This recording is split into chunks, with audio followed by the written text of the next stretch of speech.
চলে যায়। আর আপনারা কি জানেন ওই প্রত্যেকদিন হোটেলের সামনে এসে কি করে? যখন দেখে আমার হোটেলে কোনো কাস্টমার নেই তখন বাইরে থেকে দাঁড়াইয়া আল্লাহর কাছে 2 হাত উঠাইয়া মোনাজাত করে, ওই আল্লাহর কাছে দোয়া করে আমার হোটেলে যেন ভরপুর কাস্টমার থাকে। তখন মনে হয় আল্লাহ তাআলা ওর দোয়া কবুল করে আর আমার হোটেলে ভরপুর কাস্টমার হয়ে যায়। আর এতে করে আমার হোটেলে অনেক বেচাকিনি হয়, ওয়ও 2 মুঠ খাইতে পারে। তাই ভাই আমি ওকে কিচ্ছু বলি না। রিজেকের মালিক তো একমাত্র মহান আল্লাহ তাআলা।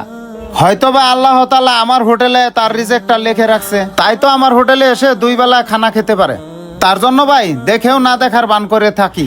এবার বুঝতে পারছেন ভাই ওকে কেন কিছু না বলে ছেড়ে দিলাম? সত্যি ভাই, আপনি যেভাবে ভেবে দেখছেন আমরা দুজন সেভাবে ভেবে দেখিনি। আর আপনি সত্যিই বলছেন, আল্লাহ পাক যার রিজিক যেখানে লিখে রাখছে সে সেখানেই খাবে। হ্যাঁ ভাই, এবার তাহলে আপনারা ঠিকই বুঝতে পারছেন। আচ্ছা ঠিক আছে ভাই, আপনি তাহলে থাকেন, আমরা চলে যাই। খায়রুল চল। এটাই বাস্তবতা, আল্লাহ যার রিজিক যেখানে লিখে রাখছেন তার রিজিক সেখানেই থাকবে। ভিডিওটি ভালো লাগলে শেয়ার করবেন।